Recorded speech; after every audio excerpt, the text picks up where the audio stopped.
like many things in life, it was not an intended path, right? But it was a journey that, in looking back, was really about saying yes to opportunities and letting both curiosity and my own hunger kind of guide me. Hello, and welcome back to another episode of the Seven Figure Journey podcast, where we will be discussing the struggles and lessons learned along the journey of a seven figure entrepreneur. It's my great pleasure to welcome our guest today, Nicole Bestard, with Quarter Horse PR. Nicole, welcome. Thank you. Great to be here, Jon.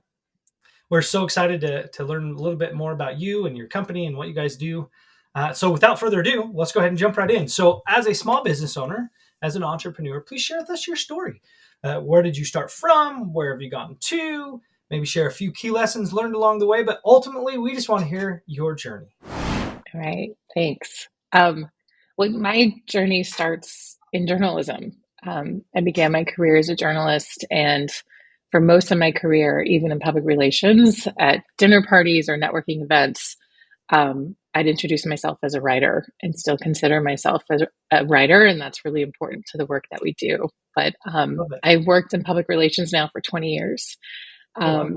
and founded Quarter Horse in 2020. I saw a real need for hands-on strategic communication support for founders themselves, and also leaders of large enterprise companies. So our clients include early stage startups, and they also include public corporations. But with all of them, we're reporting directly to the C-suite. I think that a real differentiator for us as a PR firm is evident in our name. A quarter horse, for those not familiar with the equestrian world, a quarter horse is an American breed of horse that is seen on racetracks. They're called a quarter horse because they're faster than a thoroughbred in a quarter-mile sprint. Oh, But wow. they're also very reliable partners for long, long journeys. They are traditionally what cowboys used for long cattle runs throughout the West. They're known for not eating or drinking a lot, but being really mellow, good partners that don't spook easily, but that can absolutely pivot when needed. And we thought that that was a really great mascot to keep in mind. And I think like our whole ethos as a company is being grounded, good natured, but fast and strategic partners for founders and leaders of impact driven companies. Awesome. I think a lot of people don't know what PR is, so I think it's important too to just talk about what we do. A lot of public relations really just comes down to helping people better communicate their stories with the audiences that matter the most to them, and that includes internal audiences, employees, and future employees. In the marketing world, that's called employer brand. And then it also includes the public, hence the public relations. And so the public part of what we do through external communications is primarily through earned media. So that's newspapers, blogs, um, news shows, anything produced by reporters or producers who are really focused on sharing information that the public wants to know about or should know about. And we call that earned media because it's not paid for. And so we PR firms are often the conduit for communicating a leader or a company story through earned media relations. Okay. Our focus is equally on earned media, though, and also on what we call owned media. And that's the content that a company or a leader puts out themselves, whether that's on their social media platforms, LinkedIn, a blog, or op eds and contributed articles. And my background in journalism, when I first came into PR, was that I felt that a lot of communications programs would be better and more strategic if we actually had journalists on staff. And so even when I was working at much bigger agencies, I really was always trying to bring in writers on staff and to embed them with our client service teams. And at Quarter Horse, we've been able to do that. My very first hire was Jane Claire Quigley, our editorial director, who came from the online media world and the academic research and writing world. And she and her team really bring invaluable insight as working journalists to our clients' communications efforts, whether that's helping an HR team write a memo about a change in their healthcare program or helping a CEO communicate to customers and partners how they're going to cope with a hurricane. Helping, we do a lot of ghostwriting, and that's not uncommon for a PR firm, but I think what is uncommon for a firm of our size is to do that ghostwriting with professional writers on staff who know the client's story and who know the team's priorities from the get-go. Love that. Thanks. We also do a lot of reputation and issues management, what's also called crisis communications, often simply because it's a changing world. It's a dynamic world. Crisis communications can be like, how are you communicating how to get relief efforts to team members or their family members or employees in hurricane affected areas? I keep mentioning hurricane because it's in the news today. Yeah. But we're also, there's several world wars going on around the world. Like, and we have clients with large corporations who have developers in war-torn parts of the world. How are they supporting them? How are they communicating that? Do they want to talk to the media about whether they're taking a stand or not on political issues? We're in an election year. We're often advising our clients on how to communicate with employees, partners, and their buyers and customers about political issues, or whether not to communicate at all, but how to also stay really human in anything that they're putting out from a marketing standpoint. And a lot of what we do, our team often talks about trying to talk about PR or helping people communicate to family or friends. And one of our team members often says, she's like, we often are like helping executives how to be. Like we're teaching them like, here's how to communicate. Here's how to have a hard conversation, but to have it with honesty and with, you know, strategy behind it to ensure that you're like still achieving the goals of showcasing your values, but how to have it in a really human way, which is hard, right? It's hard to communicate, even though it's something that we do every single day. So, Yeah. Love that. thanks. So, where did you start the journey from being a journalist to breaking into the PR world? I would say it's like many things in life, it was not an intended path, right? But Okay. it was a journey that, in looking back, was really about saying yes to opportunities and letting both curiosity and my own hunger kind of guide me. I had the great experience of getting to be a journalist in Silicon Valley in the early 2000s, so in the first dot-com boom. And Very I was writing for a lifestyle publication. I got to write about food, I got to write about wine, I got to write about fashion and opera and the ballet. And I was also interviewing tech founders and venture capitalists on Sand Hill Road in Menlo Park, and just learning about a ton of new technology that was shaping the market at the time. And in Silicon Valley, it feels like they're shaping the world. Some of right. them aren't, some of them are. But and getting to be in that early stage was like, just that early stage of telling people stories was really, really exciting. And then my path led me from the Bay Area to Southern California as that publication expanded their audience and their reach. And it was in Southern California that I not only fell in love, but had the opportunity to move into PR. And so I started my work at a large hospitality agency focusing on food and wine brands and on hospitality, which was a lot of fun. And then in that continued path of saying yes, one of my colleagues there started her own firm focused on wine PR. And she said, you know, I need support and would love for you to come on board and help me build a team. And I was her second employee. And I mostly said yes because she offered to cook for us every day. She was a phenomenal cook, as anyone who works in food and wine should be. And that was really a path to building teams and building practices and building agencies. And that experience was great. Like, it was, I think a lot of entrepreneurs that you work with can probably relate. Like, I literally had the HR for Dummies book on my desk.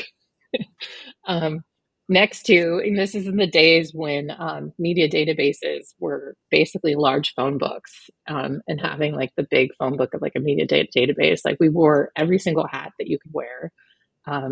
My boss, who's now our dear friends, like had two kids in that period, and so like I would be sending out invoices when she was on maternity leave. I'd be engaging with like clients and accountants. And I really got that sense of like what it is to build a business, but of course with that partnership and support. And then my personal life brought me from there to the East Coast. And on the East Coast, I continued working in wine, but got opportunities because of my background in journalism to write about the technology industry. And I started writing white papers on the side for semiconductor manufacturing software, which Okay. was just so fascinating. It sounds really complicated, but now thanks to AI, it's basically what AI is. Like 10, 15 years ago, the software being built for manufacturing floors was predictive analytics. It's machine learning. It's all of the things we think about when we think about the nitty gritty of how ChatGPT works. And getting to describe that stuff for a much broader business audience just was so exciting for me. And while I really loved the wine and food world, I found I loved writing about ideas. It connected me back to that early work as a journalist in writing about founders. And I just said, I want to do more of this. And again, like saying yes to opportunity. I had a friend working at a tech agency in New York City, always wanted to live in New York City. And I ended up at Shift Communications, and was part of rebuilding their New York office and their New York enterprise tech practice at the time. And that was just a really exciting and amazing experience, where I got to use that experience as like an early employee for an entrepreneur, but for a much bigger agency in our own office. And in the agency world, each office often operates on its own P&L and often operates as its own small business within a larger Right. business. And that experience then brought me to another agency and another to rebuild offices, and then about 8 years ago to an agency to actually open their first New York office for an agency based in Boston. And I think that was amazing. And I think was really, I really realized in that period how much I love building teams. And I love doing the work of helping to pitch media and create strategic communications plans. But I also loved the financial side of building a business, because it was something that as a writer, as a humanities major, as somebody in the liberal arts, I thought was never accessible to me. But in these jobs, I had really fantastic CEOs and CFOs who were eager to help share like the books, and were really transparent about the kind of ratios and models you need to build a successful business. And I loved doing that. It was like a really nice like left brain right brain balance that I think keeps me Yeah. really, really engaged. I think I'd be bored otherwise. So when I started Quarter Horse, I came into it with that really strong, I think, business background learned on the job, but also that commitment to like really wanting to build something that, as I mentioned earlier, included editorial, included a real partner based client service, and go from there. But I never thought like any of those things. If you told me 20 years ago I'd still be working in PR, I'd be like, no, no, that's not the plan. You're a writer. If you told me 10 years ago, or even, we've been around 4 years. If you told me 10 years ago, or even 6 years ago, that I'd have our own agency, I'd be like, no way. Like, I come from multiple generations of entrepreneurs and grew up in an entrepreneur household. And I was like, this is not for me. Like, I don't need that roller coaster. And yet, it's the best job I've ever had, because you get to have so much autonomy. It's also the scariest job I've ever had, but I have Oh a yeah. really incredible team that it just makes work really delightful every day. Oh, fantastic. I will say that's probably the first time ever that I've heard a business owner say, I love the financial side of business. It's usually always the opposite. Now, Yeah, now with the exception, right? Someone who's in the finance world, it's a little bit different. But yeah, typically, what I hear from entrepreneurs is, I'm really passionate about what we do. I love it. And I just try to forget about the finance side because I don't like that. yeah. No, I don't think my anxiety would let me do that. Like, even when I was, running an office for a large agency, like I would go to bed every night, like running through the monthly expenses and the monthly income. Like, it's just in my nature. And while I think of myself as a creative and a writer, I think that there's something really very soothing in the bookkeeping side of things, because it's something that you actually have more control than you think. And it's knowing the knowns, right? Like Yeah. you have, and there's a little bit of like, I even talk about this with our editorial team, is like when it comes to project management software, they embrace it more than anybody else. Like they're the creatives, they're the in some ways nonlinear thinkers, and they love that kind of stuff because it helps us focus and check the box on things, and like gives us a sense of control, because so much of the other work that we do feels very ethereal, right? And Right. and hard to explain, and Right. and you're like, well, I just do it. And but I think writing and good storytelling and good communications is actually very linear. Like great narratives follow a pattern, and a great P&L, whether it's a PR agency, a manufacturing company, um, I don't know, a restaurant, all of those have really different profit margins, but I think Right. all of those have a really similar formula, like in terms of revenue to expenses, and what you need to keep an eye on and what you don't.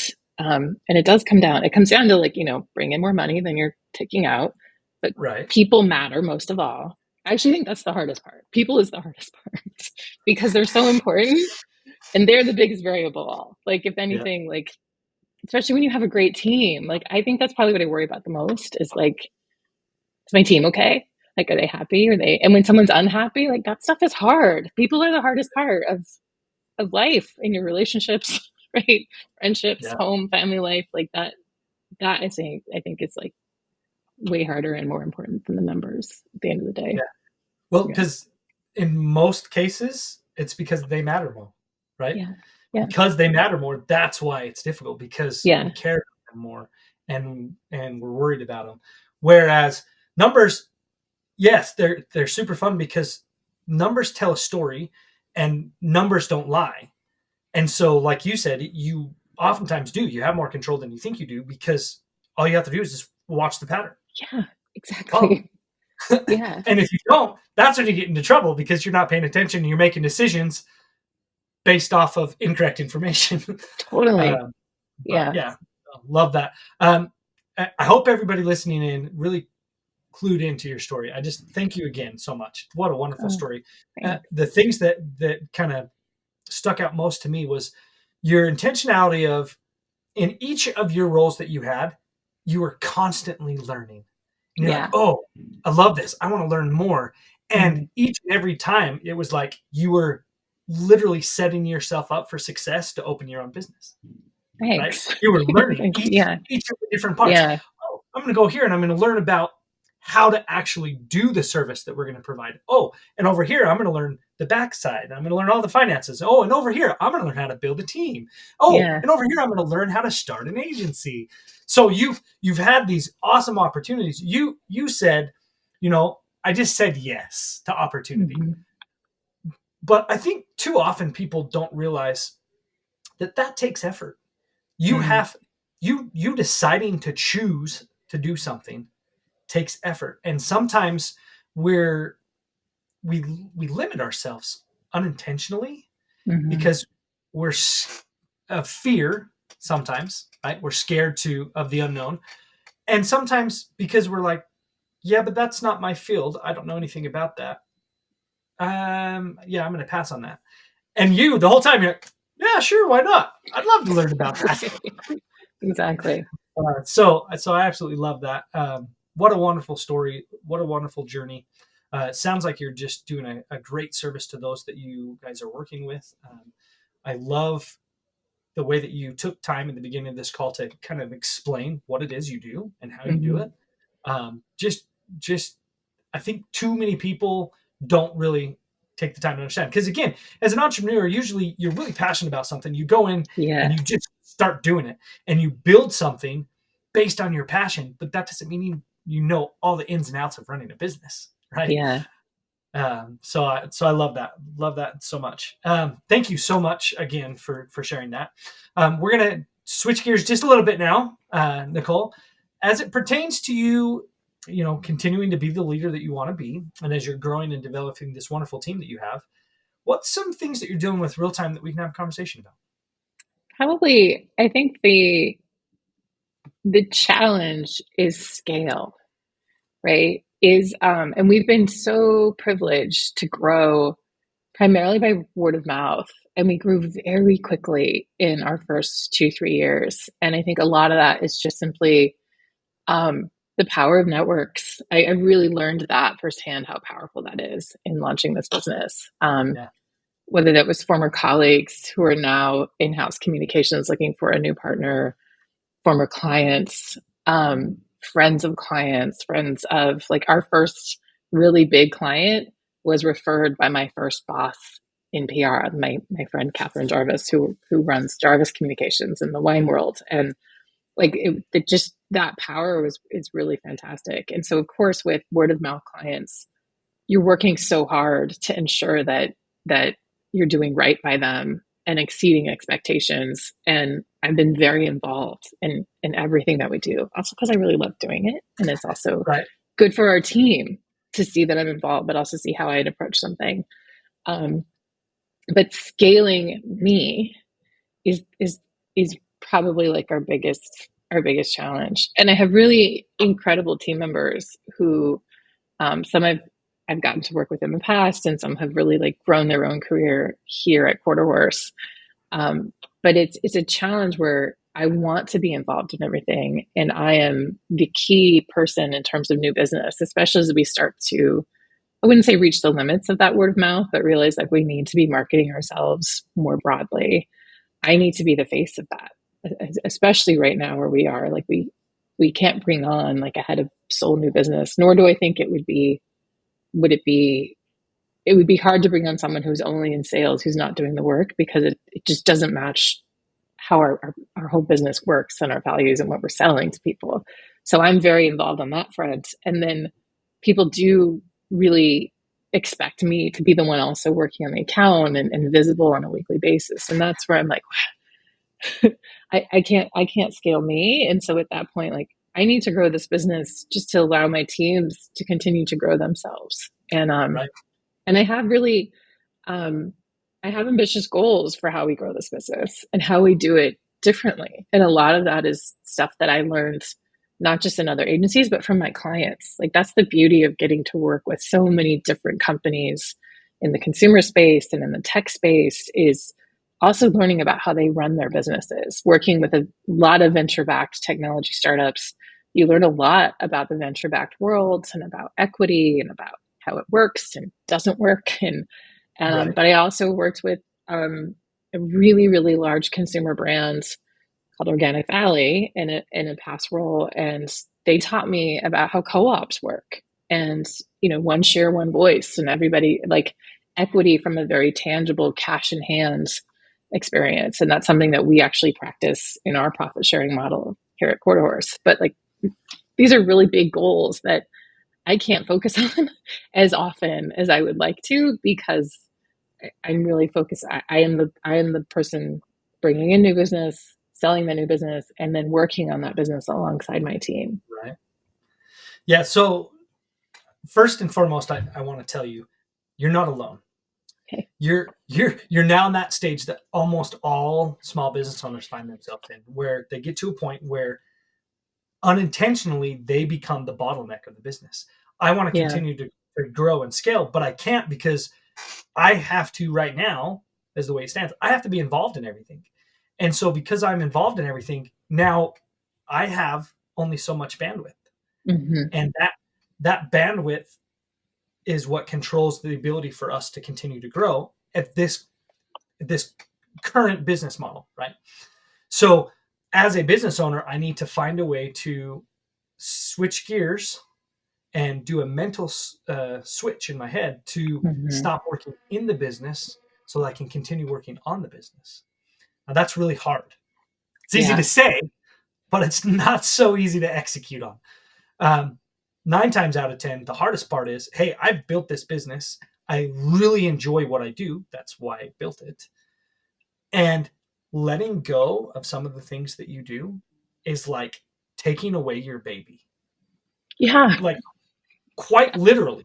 Yeah. This is my baby. I've built this. I'm not going to trust somebody else to do this thing. This is what I do, right? And so it's sitting down and realizing, hey, I have to start letting go of some of these things in order to free up my time to be able to continue working on the business and also to set my team up for success to continue building and growing. Because if we're going to grow as a business, I can't be involved in every single aspect of the business. I just can't. It's not possible. So you have to get real intentional about doing a couple of things. First and foremost, you have to say, okay, we need to make sure that we have a clear mission in place. So here to lead entrepreneurs, we think of vision being threefold. So a company's vision is their purpose, their values, and their mission. And with mission, you also have mission goals, which is the set of metrics needed to ensure that you're actually achieving what it is you're looking for, right? But those three things, so a purpose, values, and a mission. I'm writing this down. Oh, you're good. Go for it. So what that does is that by having a clear vision, it creates clarity and alignment with everybody within the organization. So your purpose is your why. Why do we do what we do? Okay. Your values, well, that's your core values. That's who you are and how you show up in every situation. And then your mission, that's the destination. Where are we going to go from here in the next 3, 4, or 5 years? And you get real clear on what that date is. So you set a date and you say, hey, I'm going to clearly define this thing that we're going to go after and accomplish. Mm-hmm. And we're going to get it done, like I said, in 3, 4, or 5 years from now. Okay. Then, as you prepare yourself to start to scale, the first thing you do is you create an org chart. So if you already have one, awesome. Just take it over. Remove everybody's names off your org chart. Leave the roles, but get rid of the individual names. Okay. And identify all the different roles that you have in your company right now. Then look at your mission and say, hey, once we reach this place, what does reality look like? And now create a future org chart. Again, not with names. Right now it's just roles. And you put in all the different roles of all the individuals that you'll need in order to be successfully running at whatever capacity you're at that point, whatever that mission is. So let's say, just for sake of conversation, let's say that your mission is, you want to help X number of people successfully navigate their PR, right? And by the end of this 3-year time frame. So let's say 3 years, make it simple. So in 3 years, we want to do X. Well, okay, in order to do that, what is that going to take? What does that look like? In reality, do I need to start thinking about bringing on somebody who's going to be working a little bit in the PR world and helping with sales? Because I realize I can't just have a salesperson. They've got to understand what it is, because that's part of our value proposition is who we are and how we deliver our results. So we need to make sure that whoever's in sales that's going to help me with that is part of that. Or am I taking somebody who's currently on my team and I'm moving them to that role and bringing somebody back in and backfilling their position, right? So what you do is now you have your today, what today's reality is. Now you take everybody's names and you start filling them in. And that's when you realize, oh, wow, we all wear a lot of hats. Yeah. Right? Which is normal, which is totally normal. And then now you have this roadmap, because you have today's reality and all the different hats that everybody wears. And you have, in 3 years, when we reach our destination, when we hit our mission, what reality looks like. Now you have this roadmap of how you can successfully and intentionally start to bring on more people. And the effect of that is now you can say, okay, who on my team, in order for us to continue to grow, who on my team has more bandwidth? Who's already limited? Well, the people that are already maxed out, those are the key roles that I need to start filling to shed some stuff off their plate. Okay. So maybe it starts with you. Okay. I'm maxed out as the owner of the company. I'm maxed out. I need to keep working on the business. So what do I do? What role do I fill today that I can have somebody else do? And again, it can be, I'm going to take somebody who was already with me and I'm going to have them start to fill that role, and then I'll backfill that position. Or is it, do I bring an outside person in? Doesn't matter how you do it.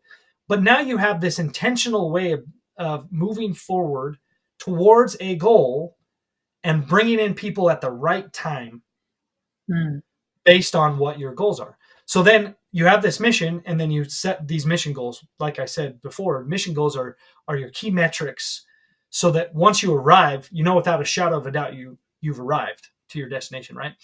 And it's with these metrics that you can just do a quick, simple math formula to determine, okay, well, in order to do that, I'm going to need this much capacity, right? We're going to need to have this many clients, or we're going to have to be doing this much work, whatever that looks like. Where we're at today, we can't accommodate that, which is the good thing, right? Yeah. We know that in 3 years from now, we can't have the exact same team and get the same results that we want in 3 years.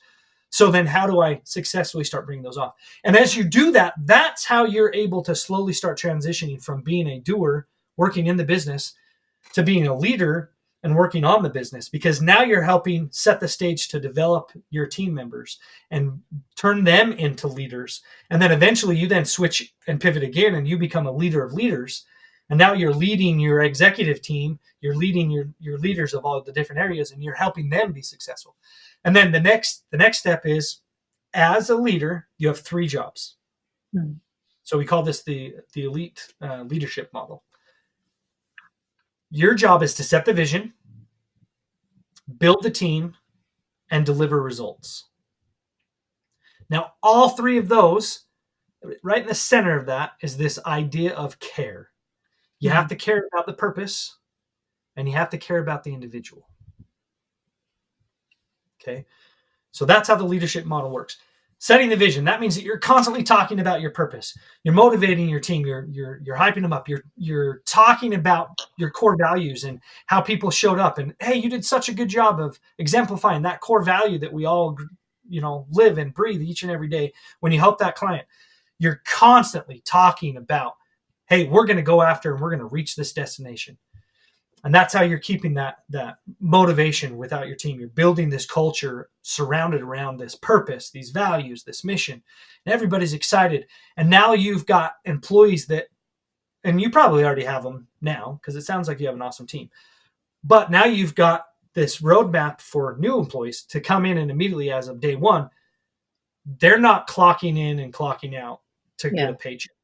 Yeah. They're now emotionally tied to something bigger than themselves. That's awesome. They're excited about reaching this destination. They're super pumped about this purpose, why you guys do what you do. That's why I get out of bed in the morning. Wait, I get to be surrounded by people that have the same values as me day in and day out. This is awesome, right? You've now created this amazing magnet that's going to draw people into your company. You're going to have this ability to bring in new people because they're going to be like, oh, these are my people. I've found my place. And you're going to do the exact opposite. What magnets do on the backside is you're going to detract other people that could maybe have seemed like they had the great skill set, but not really a Mm. culture fit. They're gonna look at your values and the way your culture is, and they're gonna go, yeah, that's not for me. And you're gonna say, great, perfect, thank you for saving me the time and money of Exactly. bringing you in and having us have some friction because it's not a win-win scenario, right? So it all starts by setting this vision.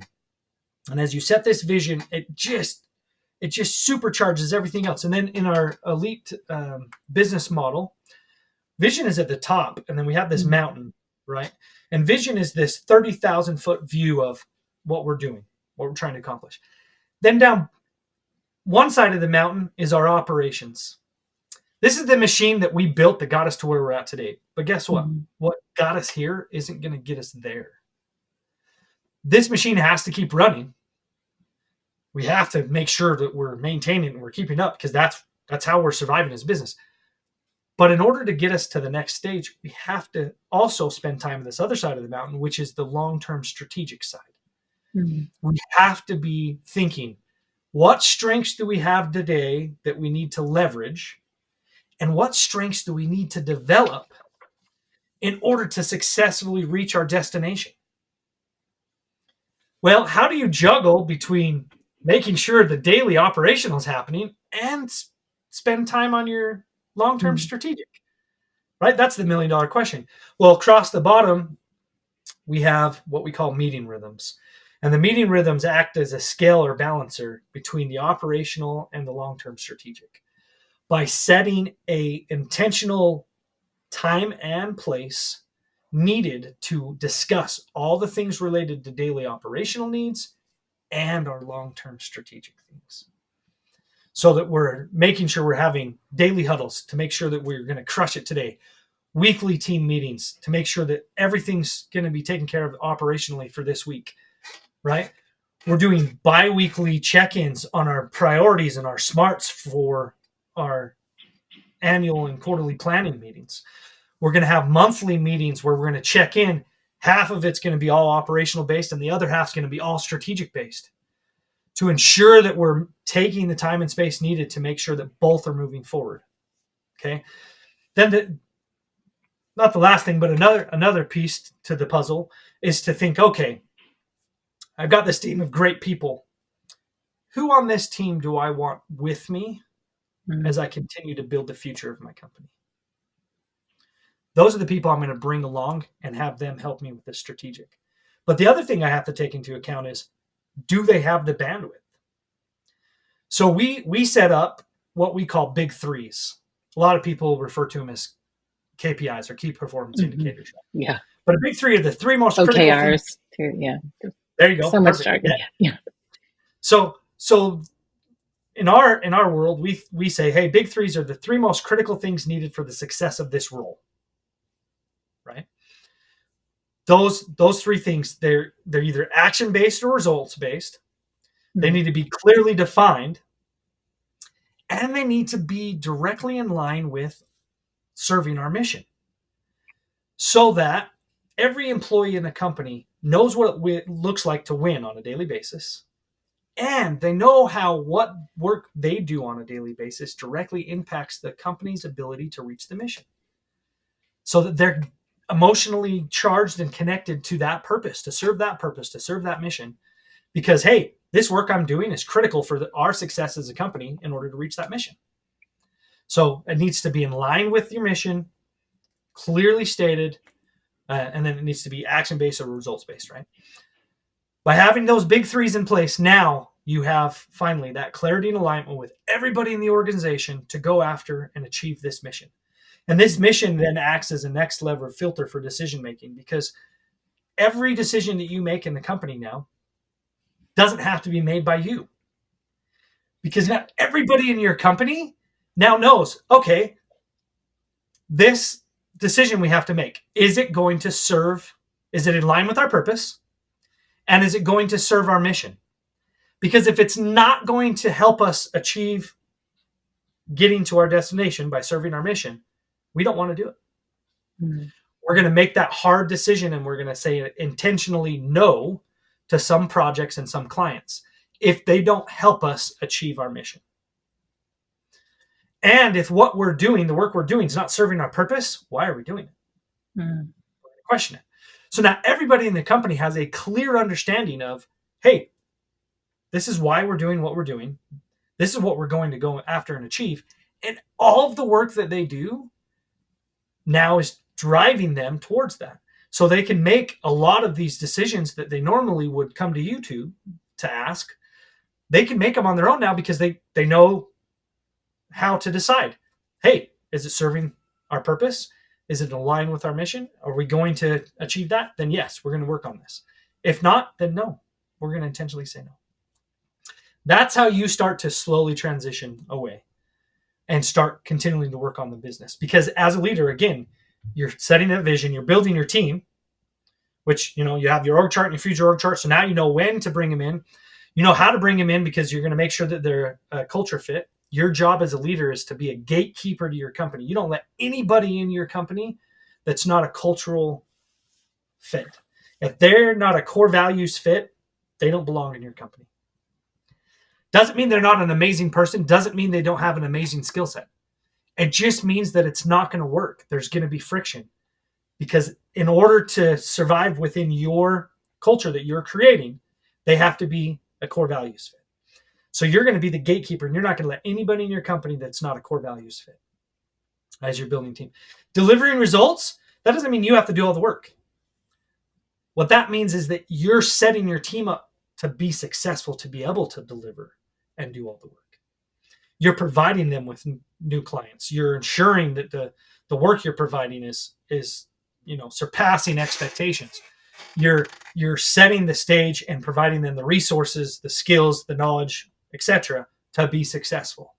That's how you're delivering results. And again, last thing I'll say, that's all surrounded by this idea of care. You have to care about the individual, whether it's the employee, the vendor, the customer, and you have to care about the purpose. Why are we doing this? Because if that purpose is the number one driving force in my life and in this company, man, we're going to go and we're going to accomplish a lot of really cool things. Yeah. Right. Anyway, that's my 2 cents on it. That is really helpful, Jon.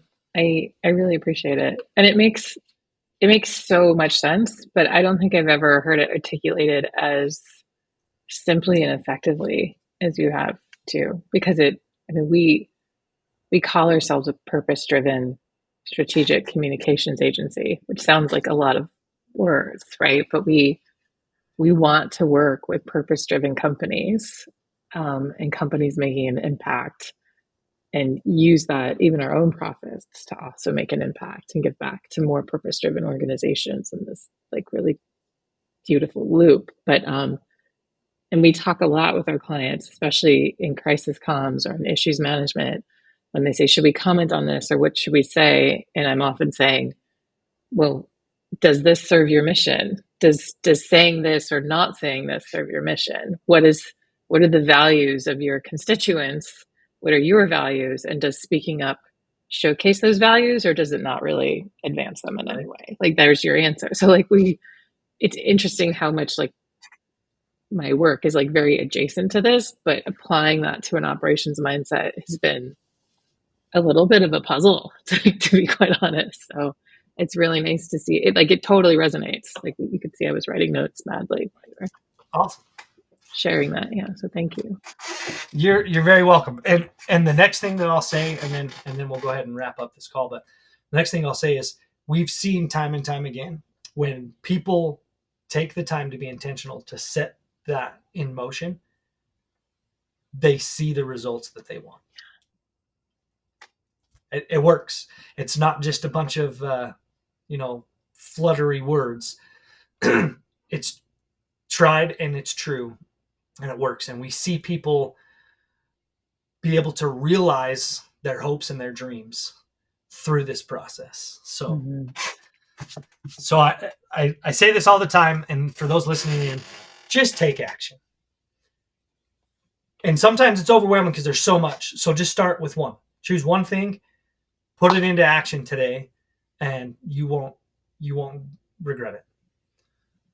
Just take that leap of faith, move forward on it, and you'll be surprised what happens. Well, Nicole, this has just been an absolute blast taking the time with you today. Thank you so much for sharing your story. Just love you and your company and what you guys are trying to accomplish. For those who are listening in, if you want to reach out to Nicole or Quarter Horse PR, Nicole, what's the best way for them to reach you? You can email me, Nicole, Nicole, at qh-pr.com. You can reach our website that way, qh-pr.com, or you could spell it out, quarterhorsepr.com. And if you're old school, you can call me or text me at 646-627-3644. We love talking to people, and that's our job. So it's there if you need it. You heard it here, guys. If you want to reach out to her, there you go. You have multiple ways to do it. As always, if you heard something on this call and you're like, man, that makes so much sense, I wish I could do that, just take the action, move forward on it. You're not going to regret it. And if you heard something today that you're like, I have this friend or this colleague, they could really benefit from this, please share this podcast with them. Let's try to create as much value and spread it as far as we can. Well, that concludes this episode of the 7-Figure Journey podcast. Again, Nicole, thank you so much for being a guest on with us today. We appreciate you and all that you're doing. And for everybody else, take care, and best of luck to you in all of your endeavors. See you, everyone. Thanks, Jon.